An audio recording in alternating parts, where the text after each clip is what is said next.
Welcome to episode 91 of The NERO Show. In today's episode, we start off with a game for everyone. I've blacked out every Tour de France bike and you got to see if you can guess what the model is. would Jasper Stuyven have won that stage on the old Madone, and what's going on with concussion tests? We do a quick Tour de France run through. China is pumping some big cash into the Astana World Tour team next year. We chat through what their plans are for the new super team. And Jesse's back training. What does it look like? What's the mindset like?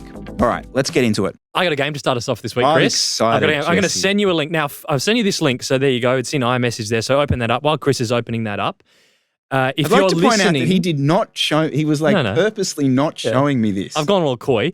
Now, if you're listening to this at the moment only on a podcast player, I recommend jumping over to YouTube quickly because you're going to have to look at some images.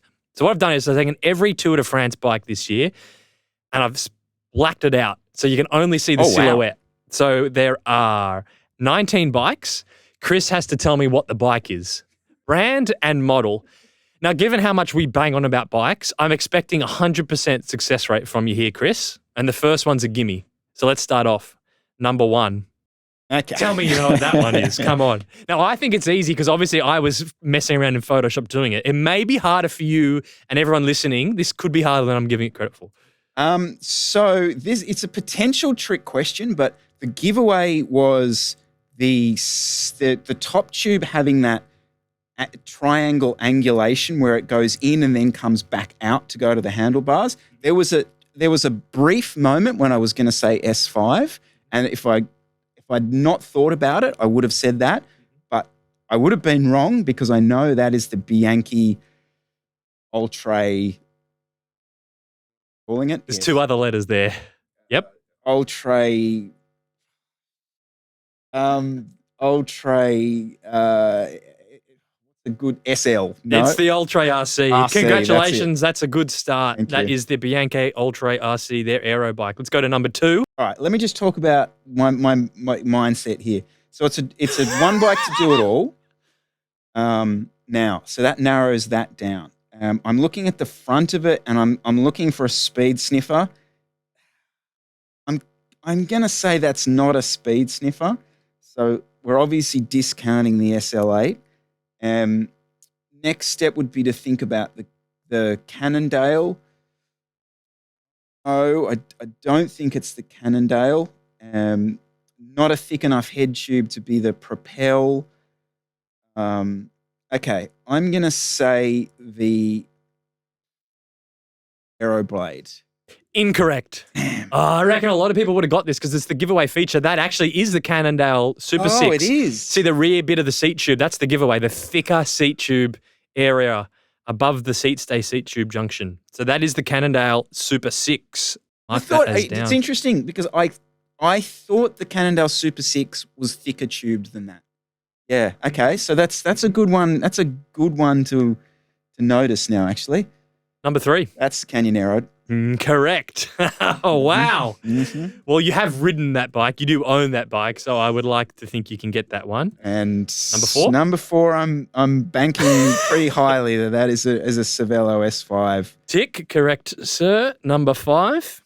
And see, this is interesting. So the fact that the aero bikes are so obvious is kind of almost a talking point from this. Okay, so number five, I'm going to say that's the SL8. Incorrect. That is the Colnago V4 RS. I never would have got that. No, yeah. I never would have got that. I think when you see the SL8, it'll be interesting to go and look back. Okay, next one. I thought the Colnago had slightly more drop seat stays than that. Okay. All right. Fair enough. Moving on. Number six. Oh. If you want a clue, if you're not sure you want a clue, I can probably give you a bit of a clue. My mindset is either a Merida Reacto. No, with gut. Merida Reacto. It's not.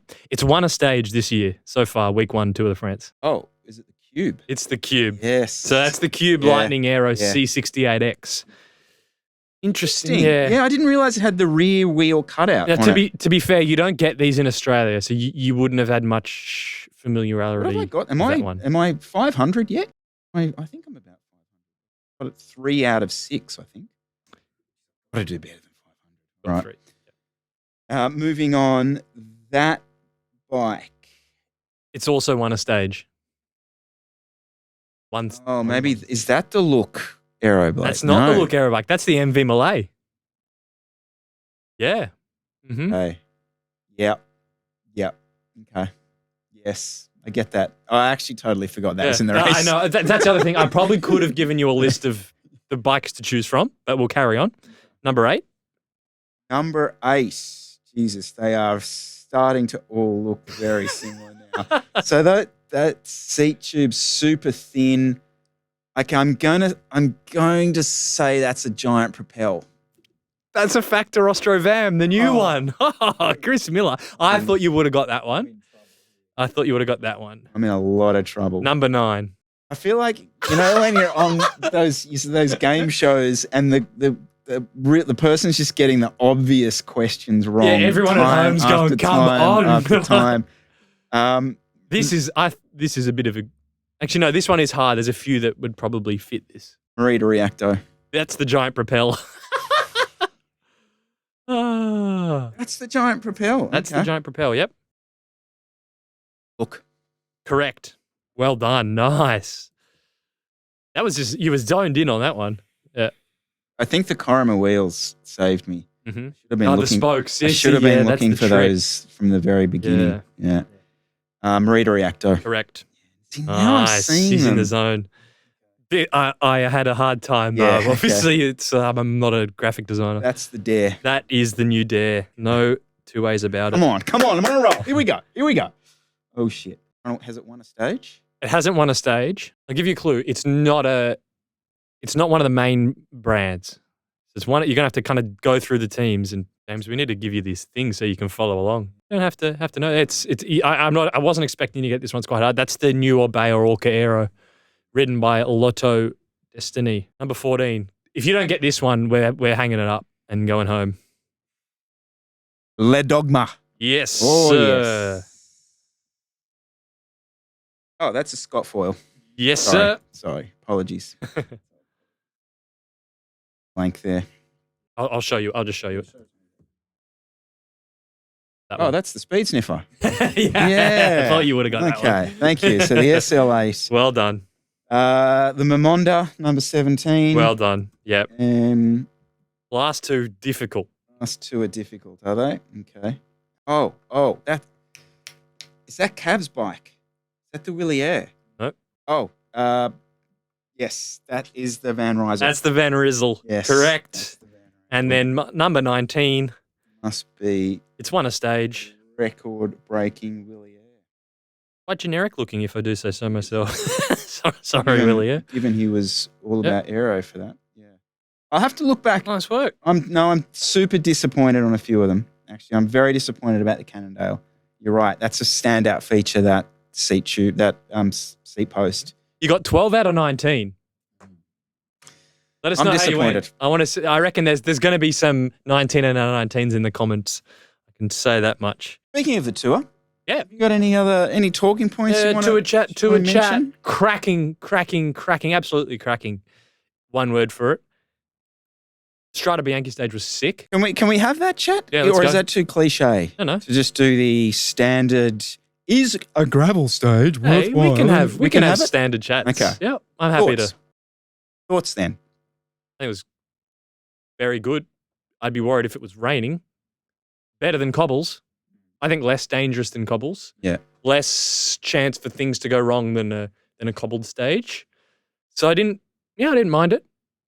Because I would have thought you would be more of the mindset of, no, don't need this shit in here. We just want a watts per kilo challenge from go to woe, and the least sort of variables, the better. I want to know who the best athlete is. Well, I've said before, I hate the cobble stages, and it is really good to watch. So it's, as long as nothing goes wrong, you go, oh, that's awesome. But one year, if they put a cobbled stage in and it's raining and some GC rider crashes out and it ruins the GC for the rest of the tour, and then everyone will go, oh, I don't know if that was the right thing to do. So I think each stage, where it's cobbles or dirt, and then how much dirt, are there just dirt descents, climbs, what's the consistency of the the gravelly, dirty stuff. I think this one, given that the weather was good, was fine. Was good. But at the same time, if it's drenching rain that day, how does that play out? And then how does that then affect the rest of the race? That's where you go. That's sort of my thing is like no two gravel roads are created equal, and so no two gravel stages are created equal. I think they got the mix just about right. There was just enough variability in the sense that, okay, there was a couple of those little segments where if you were on the left-hand side of the road, it was like a sand pit, and you're on the right-hand side, you got a good run. I think that sort of variability is acceptable. And certainly now, given most of the teams are running 30 mil tyres, tubeless, that kind of terrain is not out of the question of a lot of these cyclists. And I do think in 2024, it's acceptable to count your skill in that kind of terrain as part of the overall challenge of winning the biggest bike race in the world. I don't think bashing yourself over stone cobbles in northern France is that, because no one else is doing that. But a lot of road riders now will do, little gravel segments here and there. And I do think it's fair enough to ask the person winning the world's biggest bike race to do a bit of that to see if they're capable of doing it. And I think that showed, even in the results of that stage, that the GC guys weren't totally out of their depth. No. In fact, you could argue the world's best bike rider proved himself to be the world's best bike rider and dominated it. Just couldn't get his rivals to work with him, but that's a whole other chat. For me, it's not a conversation of is a gravel stage good or bad. It's if you get the gravel stage right, then definitely. Like a gravel stage through Devil's Cardigan, no. Yes. Not a good idea. Mm-hmm. But a couple of segments through there, no rocks, a bit of sandy stuff where you can kind of put it in the gutter, and Jonas's rear wheels fishtailing around because he's a bit of a Hubbard and he's light. I like that. Like that to me is kind of cool. Well, why isn't there two of them or three off-road stages? Why is there just one? I mean, it makes for a great TV. Why not stick three of them in there? Why not just make it a gravel race and put everyone on gravel tires? Well, actually, though, there is something in that. Like, is there a call for there being, all these manufacturers make a gravel setup? Why not actually have a gravel stage that is a gravel stage?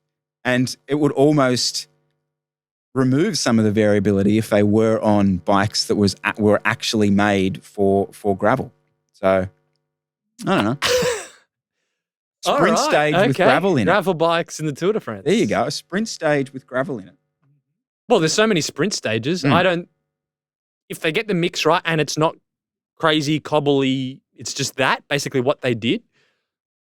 I have two of them. Put one in the last week when everyone's even more tired. I don't know. Could be right. Was it the most compelling stage you've seen?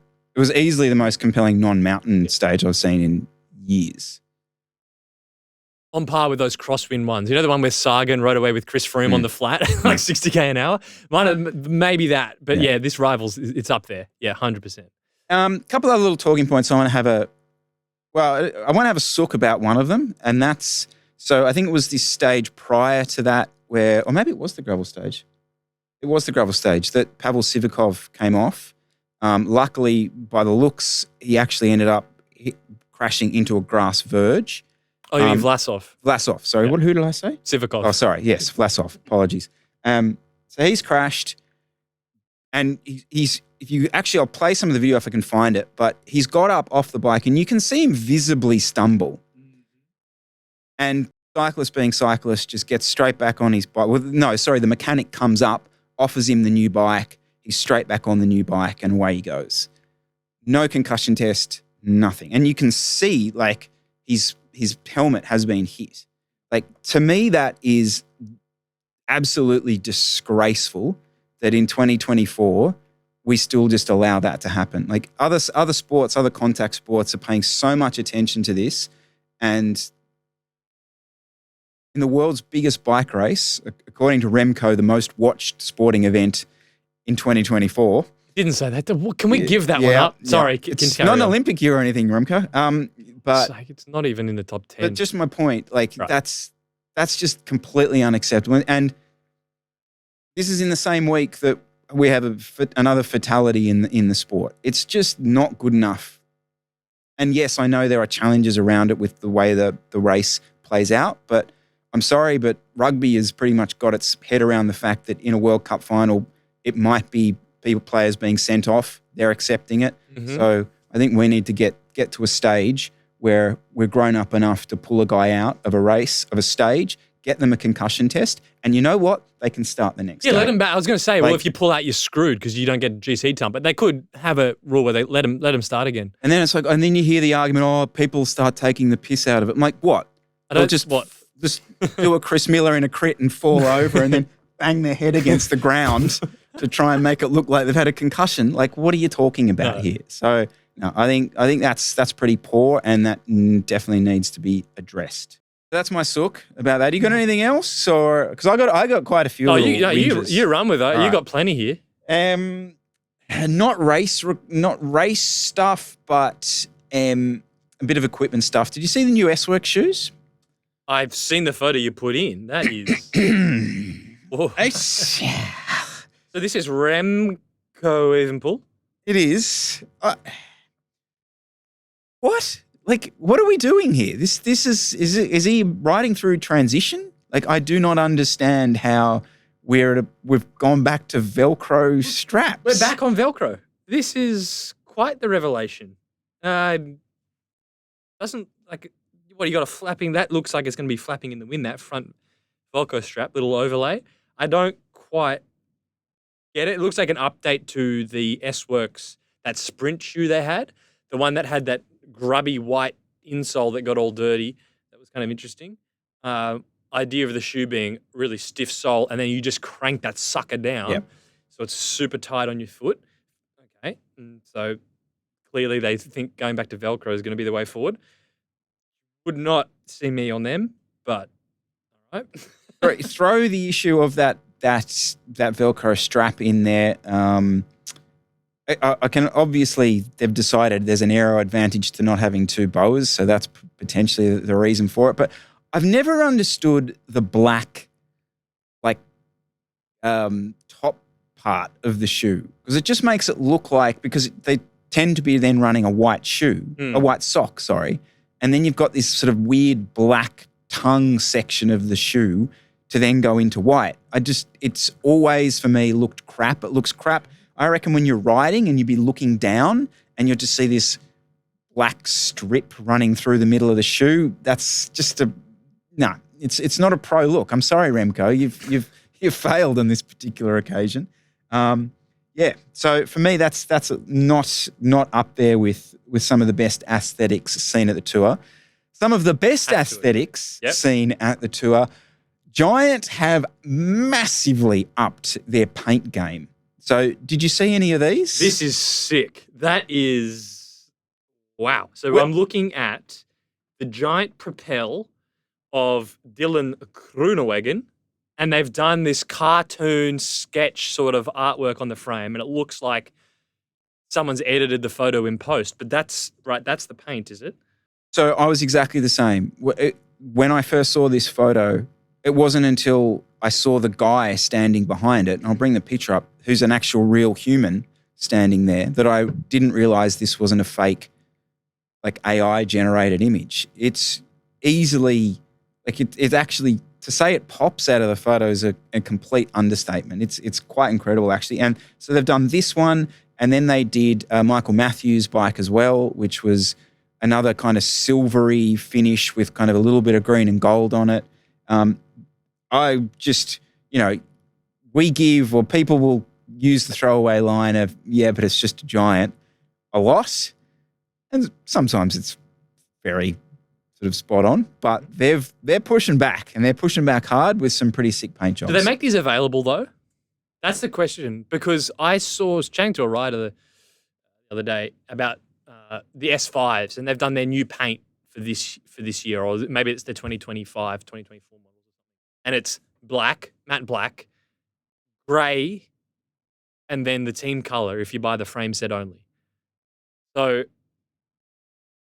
is this actually going to make it onto the floor somewhere where you could buy or get interesting colors? Because if you look at Favero, for example, awesome Tour de France colorway to match the kit. The blue with the yellow logos looks awesome.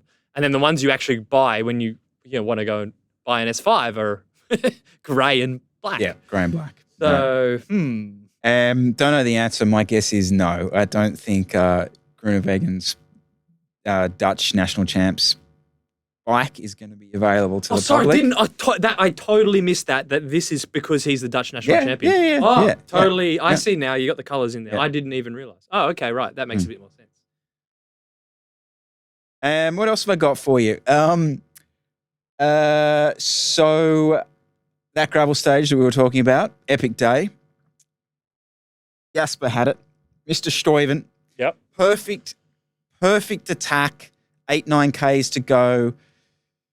He'd been sitting on after those first initial attacks from, I think, Derek G had thrown one down and Ben Healy had thrown one down. And then it was just this almost predictable counter-attack move, no reaction, gets the gap. Second group dynamics is going to play out and he's going to ride away and solo victory for TREK, little TREK in an iconic Tour de France stage. Well, sadly, Jesse, he's on a Madone Gen 8 and he didn't have his aero bottles in and he was pulled back. And I was actually, I'm sure I wasn't the only one who was absolutely shocked that he was pulled back. And I reckon he hangs on if he's on the Gen 7. Wow. I think he had massive regrets that he didn't have the big, thick aero bike underneath him. I'm zoomed in here. There's aero bottles on there. Oh, there are. At least at this section of gravel, at some point in the race, he was running the bottles. Now, that's the thing as well. The team are running those bottles as their feed zone bottles. It looks like they've got hundreds and hundreds of them because that's their bottle. It's not just a showpiece on the start line and then they're on-round bottles. It does look like they are at least attempting to run those. So I actually got to give them credit. It's one of those things where bike gets released and it's like, it's so fast because it's got this part and then the pros never actually use it. Kind of fair play for using that. But I'm sorry, you'd be demanding it if you're the rider at this point. Like, if you've taken away my aero bike and you're saying the only way to get it to be the same speed is to run these bottles, I'm sorry, but they're a must be on my bike at this point. I 100% agree. But we've seen, plenty of times that just doesn't happen. So,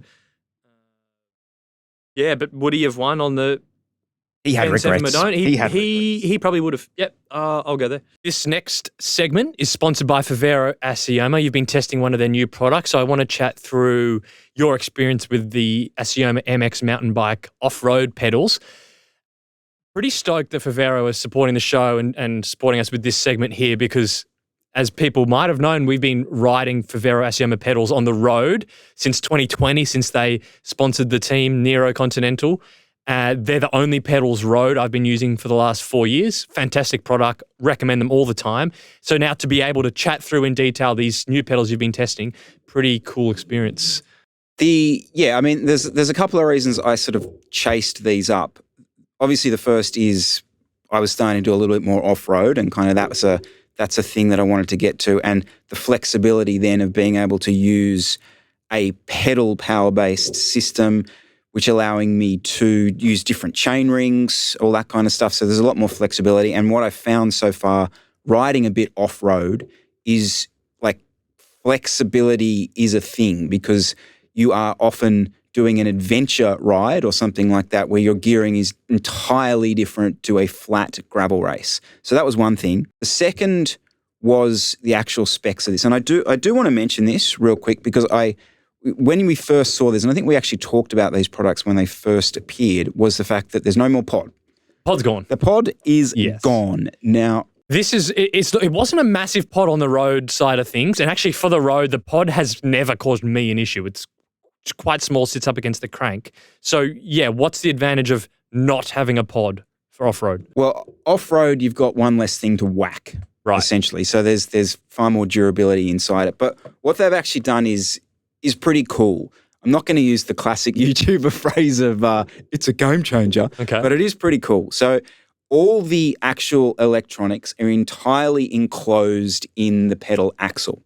So it's completely sealed. They've got metrics, and Pete talked about this, and he gave me numbers of specs of how it's enclosed in there, essentially saying that nothing is getting into this axle. So obviously from a pedal accuracy thing, that's really good. From a durability perspective, that's really good.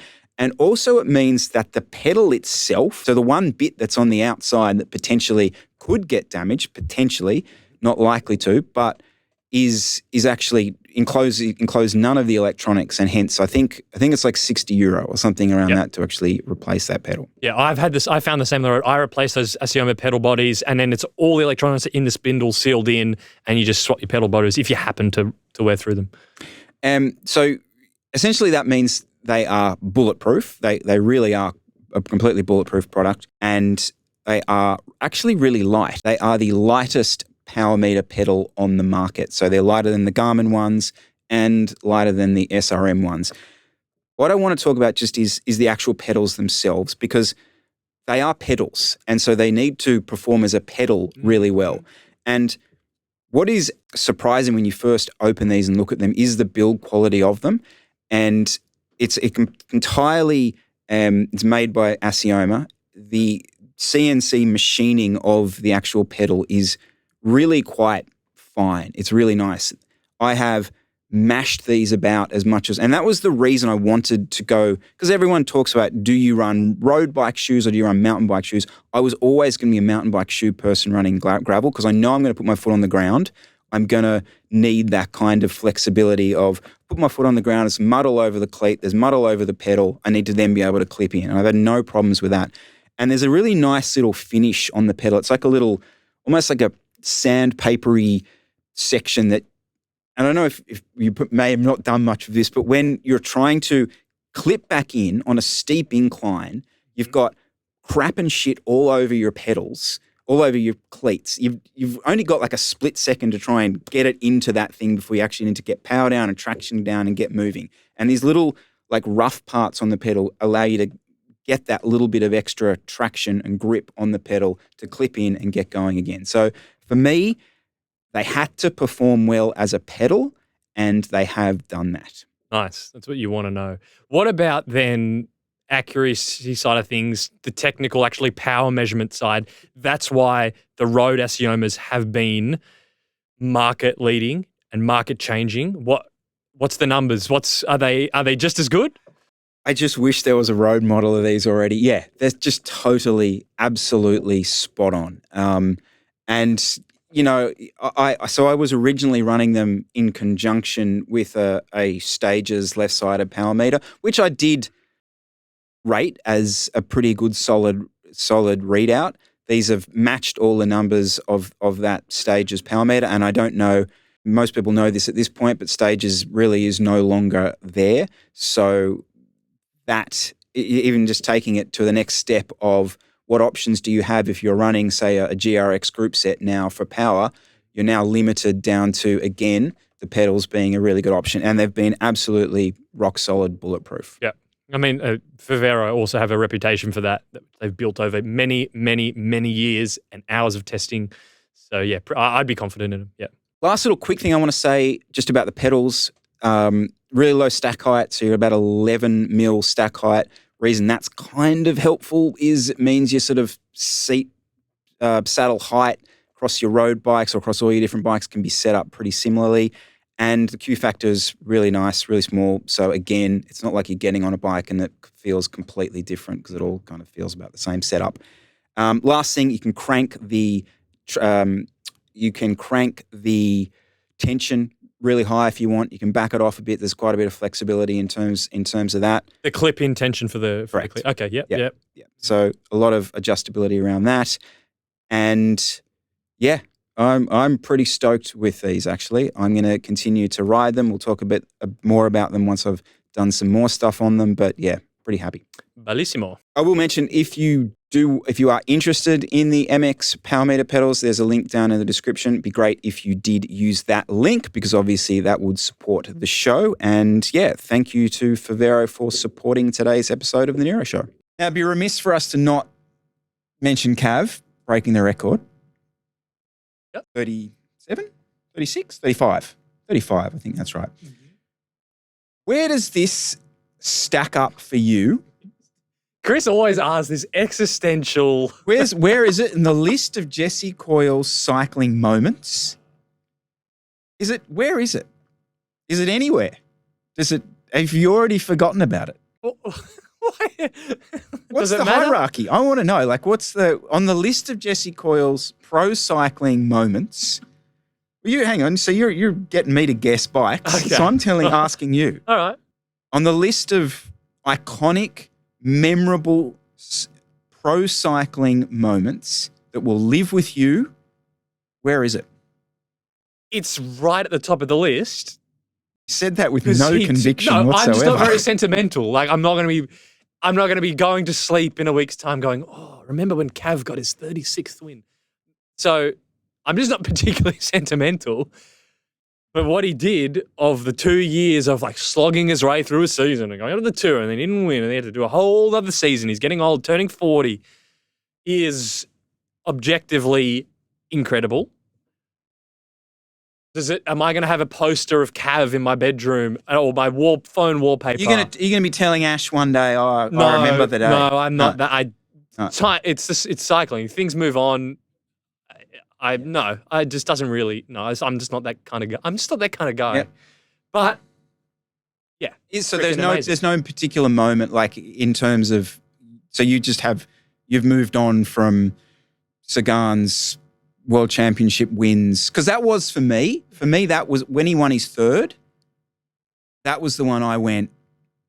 Oh, I'm sort of living through something that's particularly special. I remember thinking that for at least a month or two after, being like, I'm lucky to be alive to see this type thing. I get that. I'm more of an actual like race scenario that I'm more of like a visual sort of thing. Like, yeah, it was an amazing win. He picked the lines and got the gap and then came through. It was good. But I'm remembering more. Some of the more memorable things for me is like, remember Ian Stannard versus the 3 Quick Step riders? I can almost, that 10-minute clip on YouTube, I can pretty much go attack by attack. That sticks with me in my brain because it's more of an actual amazing visual kind of feat. The Cav one, it doesn't. I'd argue that you may be the only person in the world that when asked to list their most memorable, iconic moments in pro cycling has given Ian Stannard at, I think it's Omloop. I'm going to go on a limb and say that as the most iconic moment. But fair play. Oh, he's like at 70 RPM, just riding one speed, and they're all like flies coming on and blowing up, and he just tails them up. No, you're right. I mean, for no particular reason, Nibali winning San Remo for some reason lives in my mind as the how the hell did that just happen sort of moments. Yeah, no, fair enough. But it is still mind-blowing to think 35 of them. I think also part of it is we wouldn't have been fully engaged in pro cycling for the bulk of that. We would have come in and there was obviously that one season at Quick Step where he came back and won a bucket of them. But I certainly wasn't there watching the high road days and the invention of the lead-out train and that sort of thing at the time. So, did you see at they were interviewing at the end, and he was kind of still in that high, and then Vinokurov, who manages the team, comes over and sort of embraces him. Does that have some stink for you? Do you find it weird that like a guy that's over a 2-year ban for blood doping that then manages a team is then celebrating probably with the rider that's achieved, one of the greatest feats, most stages in the Tour de France. And then, within 5 minutes of the finish, an ex-doper's on there. Beyond that, he backed him, if you removed the history of Vinokurov, you would think this guy is this incredibly, what a incredible soul to back Cav through all these downs and back him through in the second year. To answer your question, yeah, it stinks to high hell. I can't look at him straight. just every time, you see him, it's just a reminder of that era. So, and it's not that whatever that era is that era, but the fact that you're still there. That's what I was going to say. It's kind of, yes, that's what I was going to say. It's just the pure look. I'm not saying anything. I don't know. It's probably not doping, but it's just the look of it is just odd. You'd think like we're always proclaiming how the sports, it's a new generation and it's the younger riders and it's much cleaner and it's all cleaned up. That they still haven't cleaned house from some of those guys.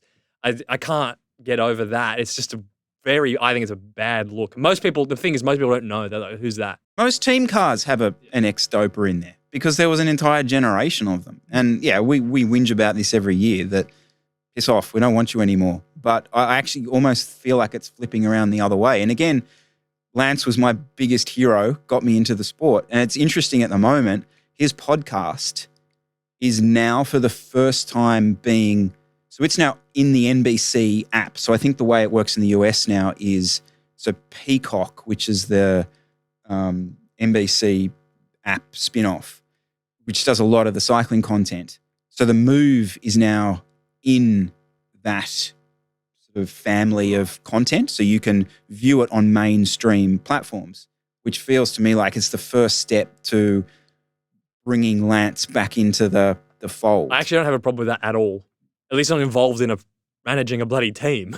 I actually don't. If he's outside the inner realm of the sport, he's now he's a commentator, entertaining.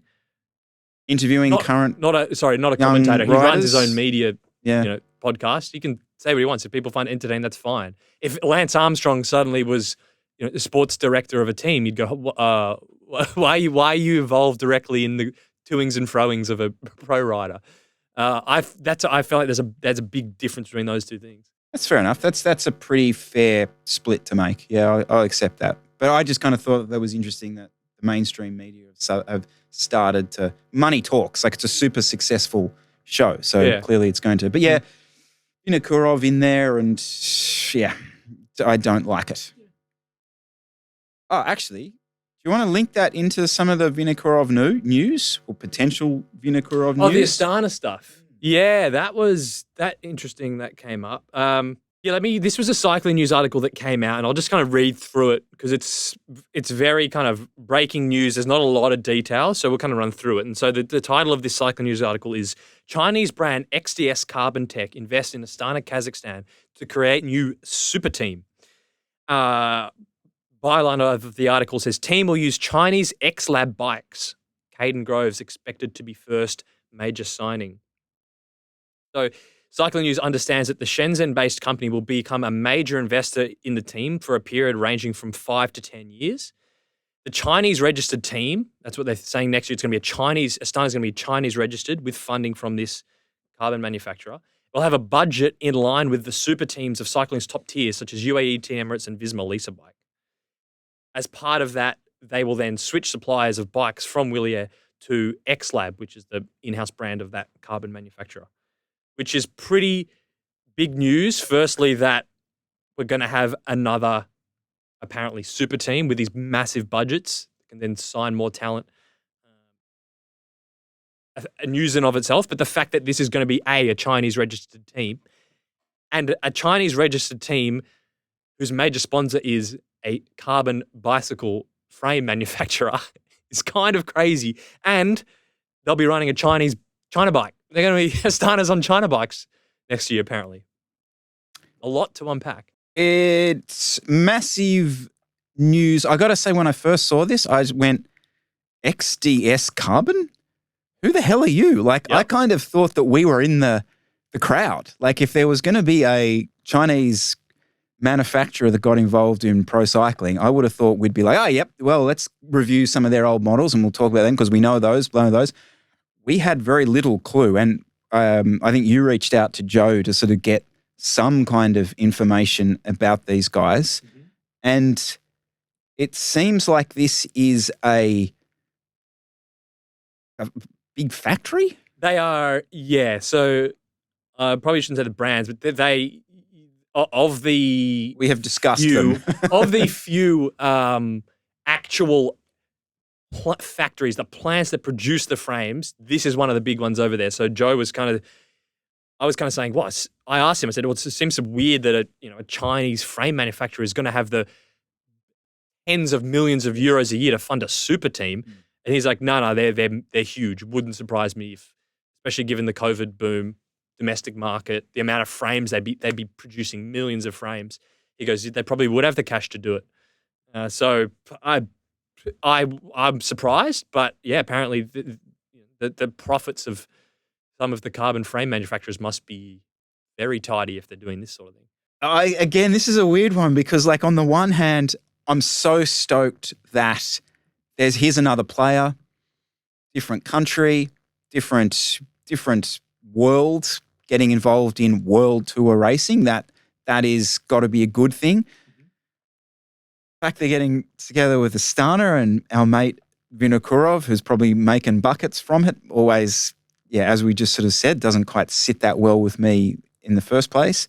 And I will say, there is another little element to this that is, there is a little undercurrent here of, I don't want to say sports washing, but this is certainly something that potentially is going to be backed by the Chinese government.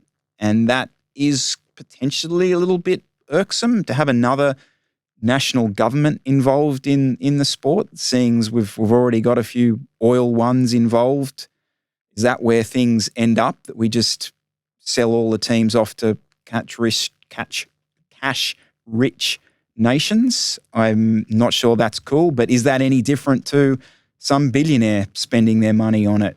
That's a whole other chat. But yeah. At least it's, the only thing I would say there is at least it's in a country where cycling is expanding. Cool. And this is a good way to bring more people into the sport. It's like, some like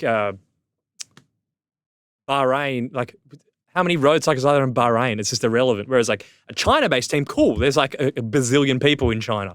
There's a lot more people just coming into road cycling. So from that point of view, regardless of the freedom of the people in the country, whatever, I do like that going the Asian direction is kind of like that, as opposed to, a country where no one cares about cycling anyway. I kind of like that. It's kind of funny. I was the Inner Ring, which is another cycling website, did an article digging into some more details, and they posted here. So what's XDS? This factory, and a photo that they had on their website, and you can clearly this frame that's swinging around this conveyor belt on the factory's got an Orbea logo on it. Oh, yeah. So we can say that without divulging information, because they put this on their website. Is at some stage they produced frames for Orbea, because they put up a photo with the frame there. I could see Jesse Coyle on the coaching staff here. I reckon this is your in to the world tour. Why? Because I've ridden a Chinese frame. Yeah. I think I'm as your coach. Yeah, that's it. I've got experience. I reckon you're in here. XDS, reach out. We'll discuss contracts. Who's going to win the tour? Who's going to win the tour? Do you still think? I don't think my heart's right. I think Primoz could be. What happened to Primoz? I'm so excited for him. I think he's lucky. So we're recording this at the end of the first rest day. I think he's probably lucky to be where he is at this point. I can't see a route back to contest with the top two. What do you think the podium is as we saw it? You see him on the dirt? Oh my God. He kept getting dropped. I can't just move forward. What are you doing? Like, how hard is it? Just ride further forward. I love his interviews. He literally says nothing. I haven't listened to it. Absolutely nothing. It's just, oh yeah, today, yeah, no, we got through it. Does he even care? It's like the question could literally be anything. Oh yeah, no, today, well, we got through it. We're good. Like, okay, cool.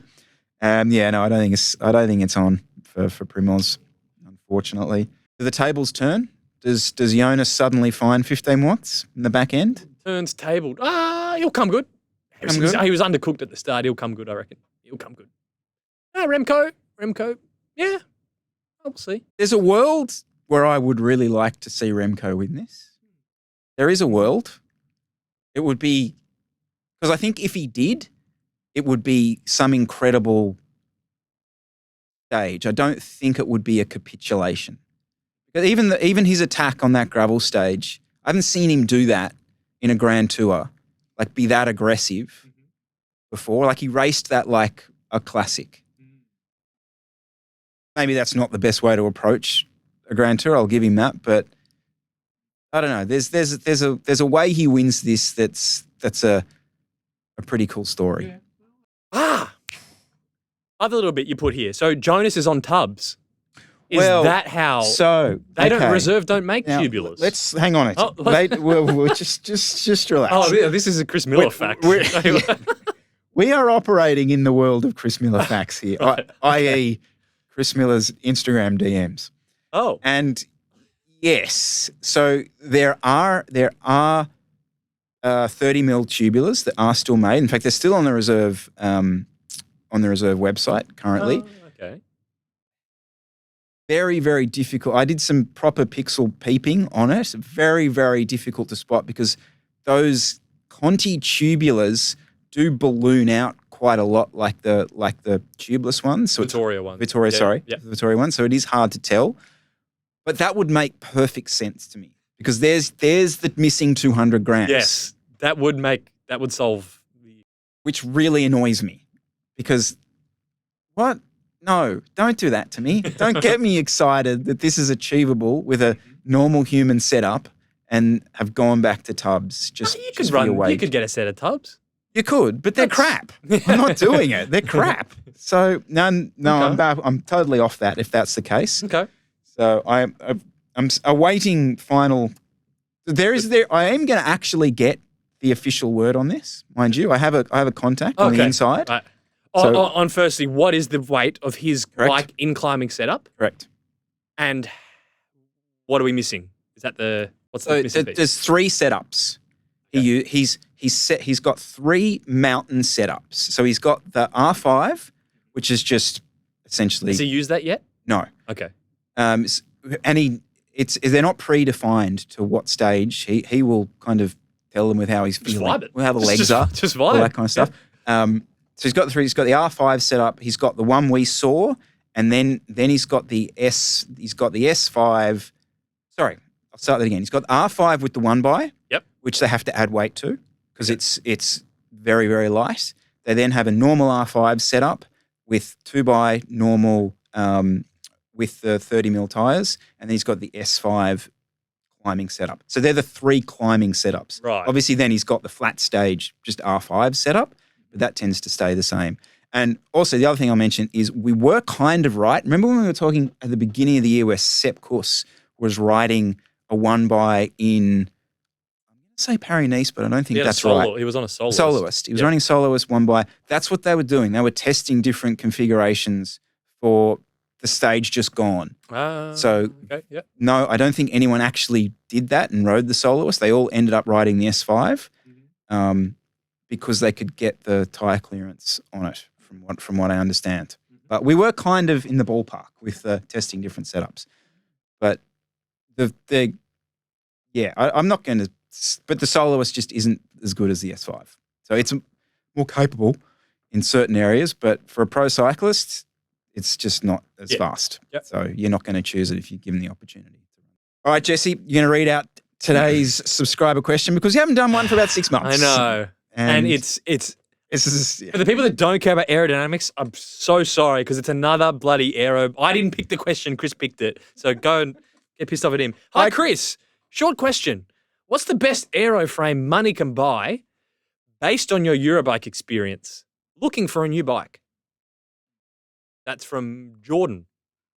So Was it Jordan? I just made that name up. I think you just made that name up. I did. Yeah, We'll call him I don't know Jordan. where you pulled that from. Okay. So the fact that the person said the best aeroframe money can buy has me thinking we're talking a China build. No, I thought you'd say the best airframe money can buy would be just no budget. Oh, that's a no budget. Just no claim. budget. Yeah, Okay. not best aero bike for the money. So I was kind of going along the lines of, all right, if we want to answer this, the best aero frame money can buy, you're not just looking at speed because the Windspace T1500, any of those sort of ones. If you just want to go under 210 watts in Tour Magazine's aero testing, probably not that hard. But if you want to do that and still be light and not be riding a plank of wood, seems like that's where the money's coming in. A little bit more difficult to get that. Now, what bike gets that performance but also doesn't weigh a ton and rides pretty well? That is the $1 million question. It's the $1 million question. I mean, the default answer for a lot of these questions becomes a Giant, just because the price point, it's too heavy. Wow. Okay. The Propel's unless you get heavy. the SL model. Okay. Yeah. With the integrated seat post. Yep. I'm talking, if we kind of top of the top ones. The non-integrated, because some people don't want the integrated seat post because you have to know your seat height and then it can be pain to travel with. So I understand, I like the integrated seat post. I understand people don't want it. So if you're then going, okay, well, let's get the one with the regular telescopic seat post, it's too heavy. Yeah, fair point. You're not going to, that's not up there. So my other criteria for this, now could just be me, is that a lot of the good ones, like the Canyon Aeroed CFR or the Cervelo S5, they all have some proprietary handlebar stem setup. So in my opinion, for like the best of the best, if I would prefer it without that. So you can run whatever fancy, super narrow custom carbon bars you want or whatever. So what has the weight, aerodynamics and ride quality of a S5 or a Canyon Aeroed CFR, but still allows you to run a separate handlebar stem? Not sure that exists. I hate to say it, but an S-Works SL8 is probably the closest thing, and that's very light. The problem is if you're wanting, they said best aero bike. And then the problem is if you buy that, it probably rides really well and you'd be really happy with the weight and you can run whatever handlebars you want. But you would still be looking at something like the new Dare and going, this person's asked for an aero bike. And my experience at Eurobike. Yep. So i.e., what was it, Eurobike? Yes. Was the way I was viewing it. Okay. Yeah. So then the problem is it's not going to be, it's not as fast as an out-and-out aero bike. So what's coming to mind there? Is there anything that ticks that box? Not really, because once you start going the route of the full-out aero bike, you are being locked into proprietary integrated front ends. Certainly at a non-China build spec. I mean, that's so where I kind of started heading with this chat was Windspace were there. Windspace were at Eurobike. And I'll be honest, I kind of had forgotten about. Now, Trigon was there as well with some pretty eye-popping bikes. And I was potentially going to be suggesting that. But again, you weren't really talking about what's the definition of an aero bike. For me, that bike doesn't quite fit that bill. Mm-hmm. And so, no, I think the answer in terms of what I saw there is you are super limited in terms of what you can go and find. Like the Simplon Pride, same thing. It had a very proprietary integrated bar and stem, and by all accounts, the actual purchasing options around. That's a really weird brand. Can I just total offshoot? So I went to try and find the Simplon Pride and have a good look around it and potentially even ride it on the track there. But that brand, so they had their test track bikes all out there. 2 big tents. I'm like, fantastic. Here we go. Simplon Pride for the boys. Fantastic. It's all e-bikes. It was 95% e-bikes and commuter bikes. Their brand is, and that's what I think we didn't fully appreciate the, what was the Tour Magazine fella's name again? Roger? No, Robert. When we were talking to Robert, he was kind of saying we were really surprised by this little brand's line.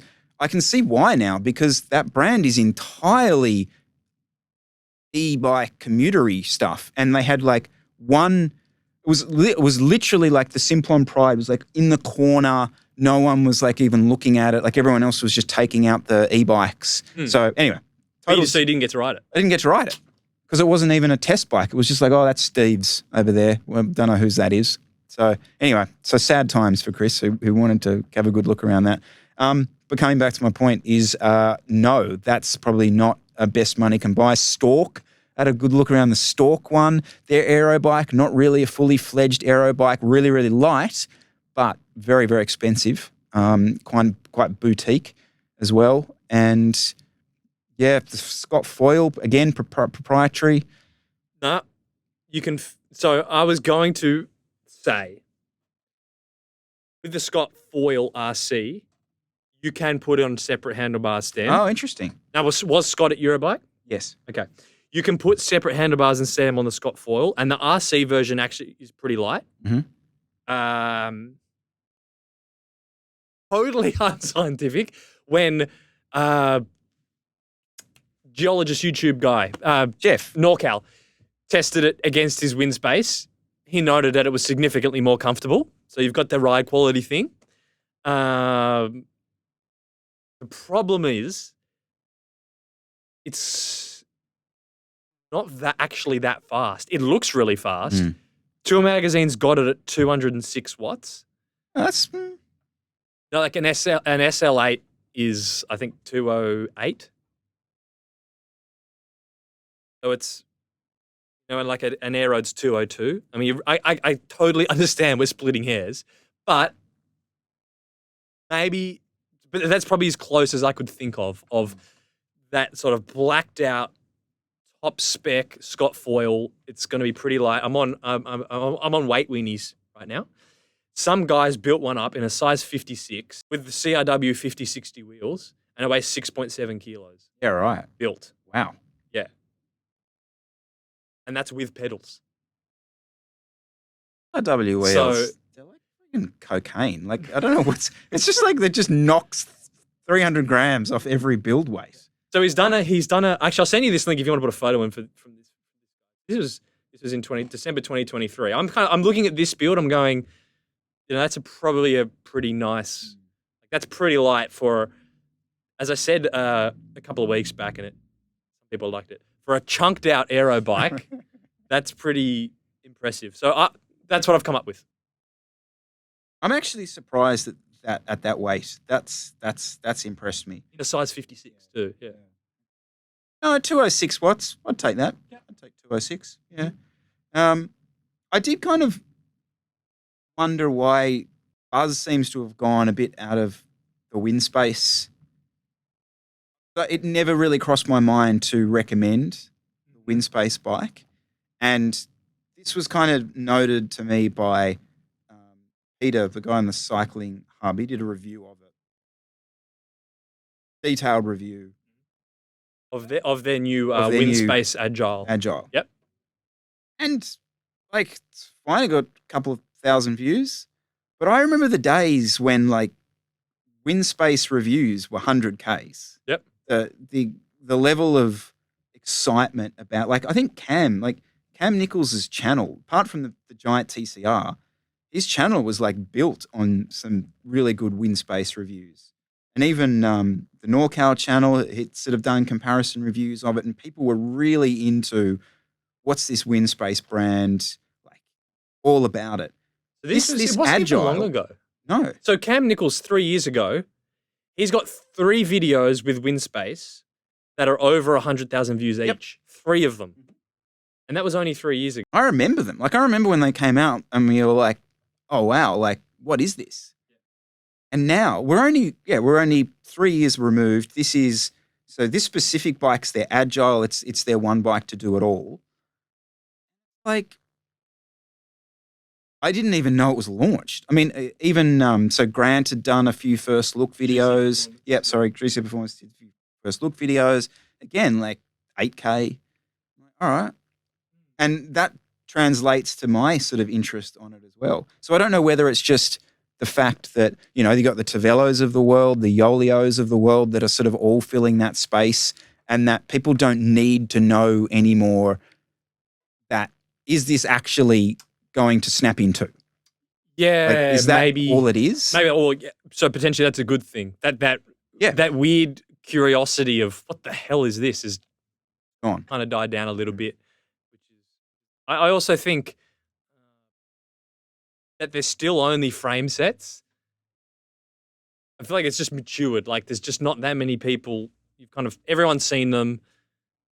Not changing that much. And like, yeah, more brands are going to come out doing them. But it won't be until, I don't know, if they do direct to consumer complete builds where you can get them easier, that when people are then shopping around, they're probably going to go to them more. Because how many people are like trace veloing in the garage with a frame set? It's kind of niche. So when that starts to happen, I reckon you'll see like another wave of that interest. But right now, it's all still frame sets. And when did that Winspace T1500 come out? It's been out for like 3-4 years. It's kind of, what about the new one? No, less interest. Yeah, I think the new one actually looks pretty. The Aero bike or the Agile? The Agile. It looks kind of it looks nice. fine. Yeah. But then, like, it's not an option. Like, because it's only gonna get more popular if people are legitimately shopping around for it. But who buying a new bike? You. Like, and you've sold me on this concept. Like the way you sat there the other week talking about like how you were able, you're putting this on and that on, you decided not to do this, you wanted to do that. Like I actually came away from that thinking that's cool. I really like the idea of doing that. Yeah, but the vast minority of people that can be bothered or even know even care. Most people, it's too much. So, but they are the YouTube. That's why the YouTube numbers surprise me because that's the YouTube people. I would have thought that are the the new Winspace is out. Let's get a full review of it. No, seemingly not. So, or is it just the problem that now everyone knows what Winspace is? People are less inclined to click it. I think that's it. Because I wonder whether they're actually now it's sales the Seeker numbers. Spear. What's the Seeker Spear? Yeah. Oh, Dave Arthur did a video and everyone's a Seeker Spear because no one knows what it is. Mm-hmm. Yeah. Yeah. All just coming out of the same old factory. It's different brand on them. All coming out of XDS. So make it. more. Pete Talk's going to be on one. He's getting on the China program. What's he going to be on? The Velo. He he's did on an the program. Instagram story the other day. He's got one. You just got, look at you. Is there full FOMO, Chris Miller, just because you're a mainstream bloke. No, there's a weight limit on the Tavellas. You got to be over 80 kegs to ride it, I reckon. That must be what it is. So, that'll be interesting. Very interesting to hear the big man's thoughts. I'm very nervous. What if we have two completely different riding experiences? Oh yeah, he'll rip it apart, and you'll be there going, it's best ride ever. I won't try and do the accent, but yeah, didn't manage to catch up with him. There's rumours though of a Peak Talk to an Under appearance. Oh, okay. Send money to a GoFundMe page now. Link down below. Peak at that's a long Down way to Under. go. It's pretty good though, to Down Under. I know you've never been, but it's kind of good. It's fun. Especially like if you're in the Northern Hemisphere in January. Oh, well, that's true. It's a lot better than the Northern Hemisphere in January. Bikes, riding them. You ride bikes, and sometimes you ride them pretty fast. You're intending to ride them progressively faster as the year goes on. Long way of me saying, you're going to... So this kind of interests me. So I'd like to know what your goals are, or when your goals, if you have any, are on the bike for the next 4, 6, 8 months, and like how you approach that from okay, there's my goal, I'm going to start training now type thing, and throw into that mix the fact that there are more variables in your life now than there were a year ago. And how you factor that in. Does it factor in? Have you just lowered the bar completely to make everything a little bit more achievable? So when are the goals? What are the goals? Next one is Amy's Grand Fondo. So that's mid-September. So what I've been doing prior to up until this point is just training for maintenance, just so I don't completely fall off. What does that look like? And what is that? Like, because I think sorry. What does that mean? It's not, I ride 3 or 4 times a week. And hopefully if I'm just sort of tired, I'm just turning the legs over, I'll just do endurance just for an hour and a half.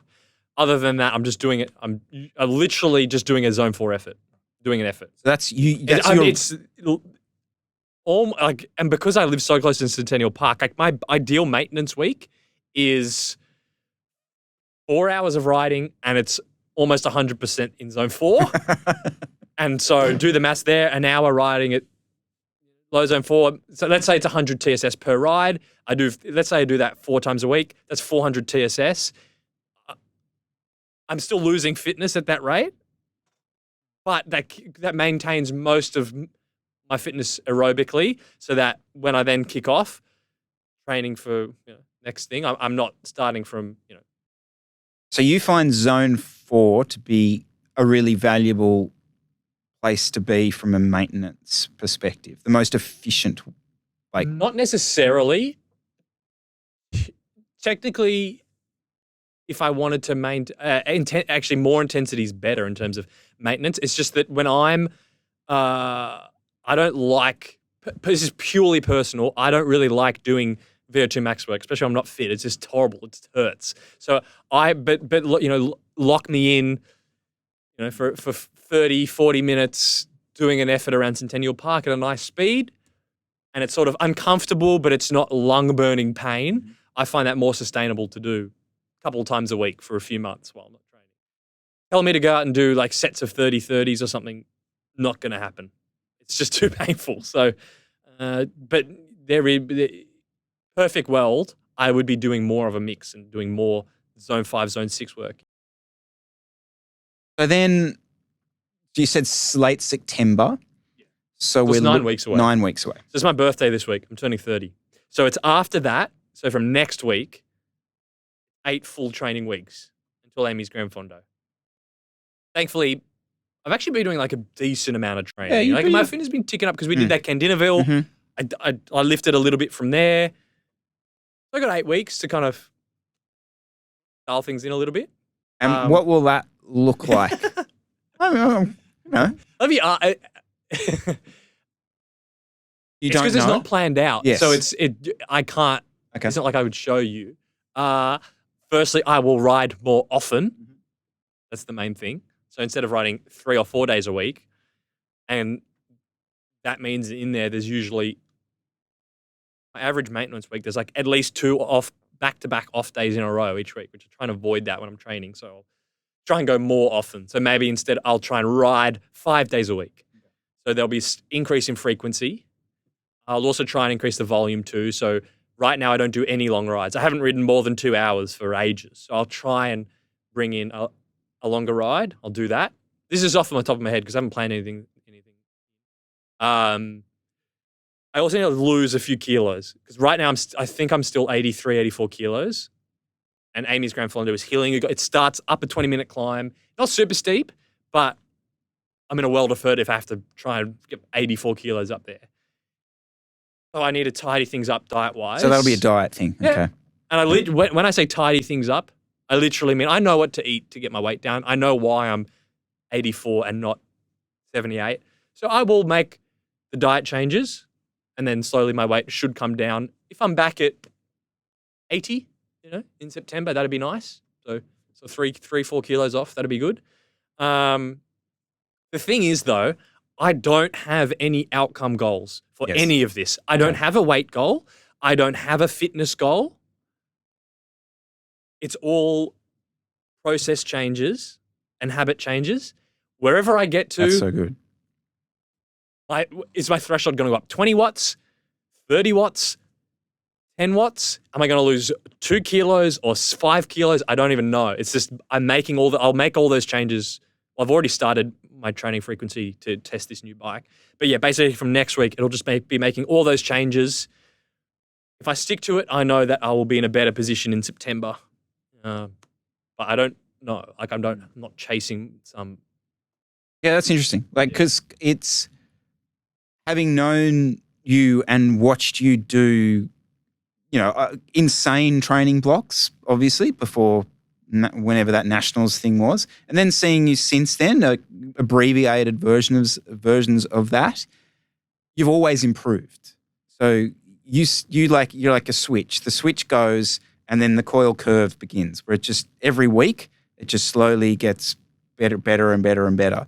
And yeah, I'd be interesting to see if that continues. But me at Dinnerville is not even close to like me nationals.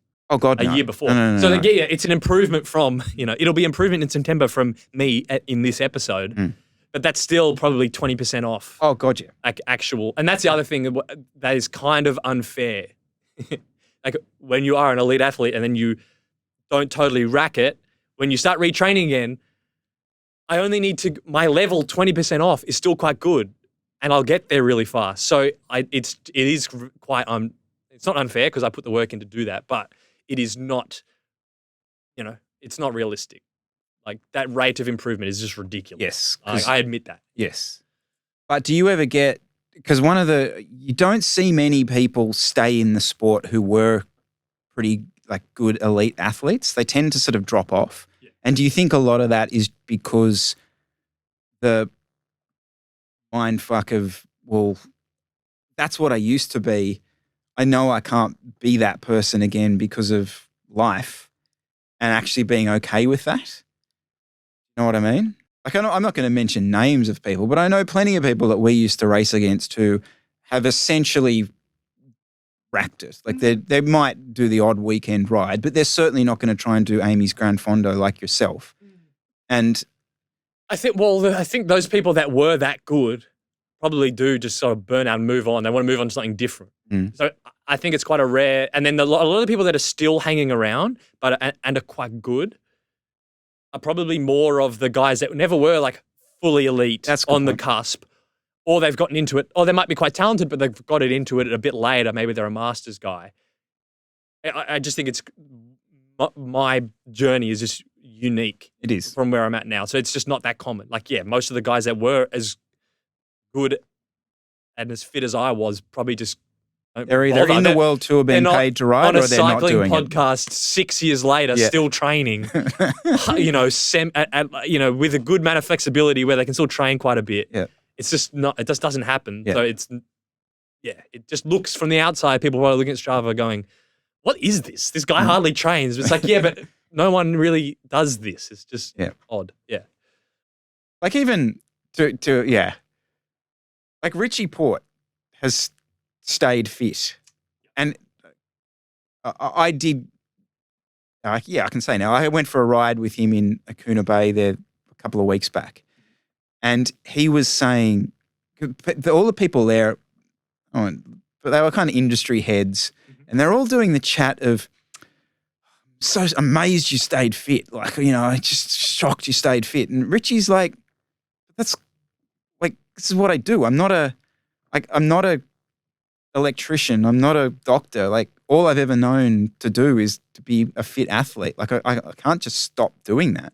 I have to do that. Well, he did do that for a while, because remember there were some photos of him from maybe a year and a half ago. He did blow out. There's a good blowout. Yeah, he didn't he's like whipped it. himself back in shape. Has he? Oh, he didn't like it. Didn't like it. Okay. Yeah, and he's just a competitive dickhead. Like, he just really is competitive. And he did take the Akuna steep side KOM that day, which there's some good whacks up there. Like, some good riders have had a crack. And it's like, that was literally, he's just like, oh, I'm going to go for another lap. I'm like, all right, cool, whatever. Next minute, he's come back and is like, just put 15 seconds into like a 2-minute KOM that has been ridden a gazillion times, and was like a training ride for, Matt Dinham's on there. Like, it's a top list of guys. And I can tell you right now, they were not good conditions on a segment that is condition like useful. So especially the false flat bit once you get over the top of Akuna and it goes on. Supposedly someone's flagged his ride. Oh no. Yeah. So there's a few other dickheads out there. But even that's quite a rare. Very rare. Sort of, because most of the ex-pros, it's just full blowouts. Like, they're not still training. Get in the team car and shout, get to the front. Yeah. Get to the front. All right, thank you for your time this week, Jesse Coyle. Thanks, Chris. We'll see everyone next week. See you then.